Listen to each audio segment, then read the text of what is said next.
आपने कंप्यूटर में गेम्स तो कभी ना कभी खेली होगी, भले वो फिर फ्री फायर ही खेली हो, पर कंप्यूटर में खेली ही होगी। पर आपको लगता होगा कि एक गेम्स खेलने के लिए अच्छा प्रोसेसर होना चाहिए और अच्छी रैम होनी चाहिए। तो क्या होगा अगर सुपर कंप्यूटर में फ्री फायर जैसी गेम्स खेली जाए तो? क्योंकि सुपर कंप्यूटर में एक प्रोसेसर नहीं बल्कि 1000 प्रोसेसर होते हैं। आपको लगता होगा कि उसमें तो गेम स्मूथ मक्खन जैसी चलती होगी। तो क्या आखिर ये सुपर कंप्यूटर में मक्खन जैसी गेम्स चलती है? तो जान लेते हैं। तो वीडियो को आगे बढ़ाते हैं। तो जो लोग सुपर कंप्यूटर क्या है वो नहीं जानते हैं तो उनको आई बटन पर लिंक मिल जाएगी, उस वीडियो को देख लेना। तो एक सुपर कंप्यूटर एक सामान्य कंप्यूटर से कई गुना प्रोसेसर होने की वजह से वो कोई भी कार्य चंद सेकंडों में कर देता है। क्योंकि प्रोसेसर की स्पीड अच्छी और ज्यादा प्रोसेसर होने की वजह से वो जल्दी काम करता है। जब सामान्य कंप्यूटर में एक ही प्रोसेसर होता है तो अब आप सोचेंगे कि तो सुपर कंप्यूटर लिया जाए। तो आपको बता दें कि सुपर कंप्यूटर रखने के लिए आपके पास 2 से 3 कमरे होने चाहिए, और 2 से 3 कमरे तो आपके पास है। तो चलो उसकी प्राइस जान लेते हैं। आपको सुपर कंप्यूटर खरीदने के लिए आपको 14 करोड़ सामान्य देना ही पड़ेगा, तब जाकर एक सुपर कंप्यूटर आता है। वो भी सुपर कंप्यूटर का पहला शुरुआत है 14 करोड़ में। तो अब मान लो कि आपने 14 करोड़ खर्च करके एक सुपर कंप्यूटर खरीद लिया और आपने फ्री फायर पे इंस्टॉल कर ली उस सुपर कंप्यूटर में, और फिर क्या अब होगा तो अब जान लेते हैं। तो आपको ये लगेगा कि सुपर कंप्यूटर में फ्री फायर खेल रहे हैं तो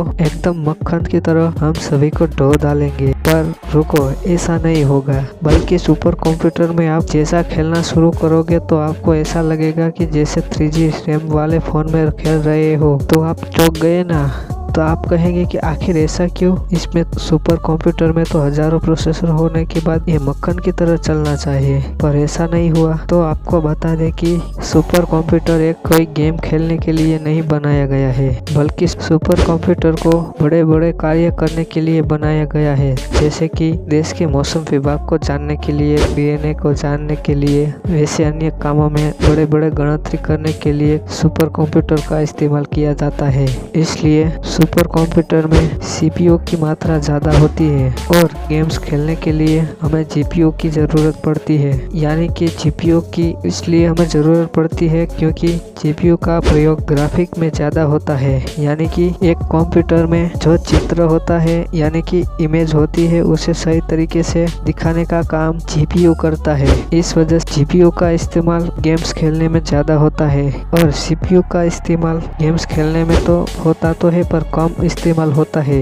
और सुपर कंप्यूटर में GPU का इस्तेमाल कम होता है क्योंकि उसमें ज़्यादातर CPU का इस्तेमाल होता है ताकि बड़ी बड़ी गणतरियाँ कुछ सेकंडों में की जा सके। इस वजह से आप सुपर कंप्यूटर में गेम्स खेलेंगे तो आपको उतना मज़ा नहीं आएगा जितना सामान्य कंप्यूटर में खेलने में मजा आ रहा हो। क्योंकि सुपर कंप्यूटर बड़ा होने की वजह से उसमें प्रोसेसर ज्यादा लगे होते हैं जो बड़ी बड़ी गणतरी के लिए ही बनाया गया होता है। उसमें अनेक काम एक बार में किया जाता है, पर सामान्य कंप्यूटर में एक कार्य एक बार पूरा करने के बाद ही दूसरा कार्य होता है। इस वजह से सुपर कंप्यूटर में गेम्स खेलने में मजा नहीं आ सकता है। तो ये थे आपके सवाल का जवाब, सुपर कंप्यूटर में गेम खेलने का नतीजा।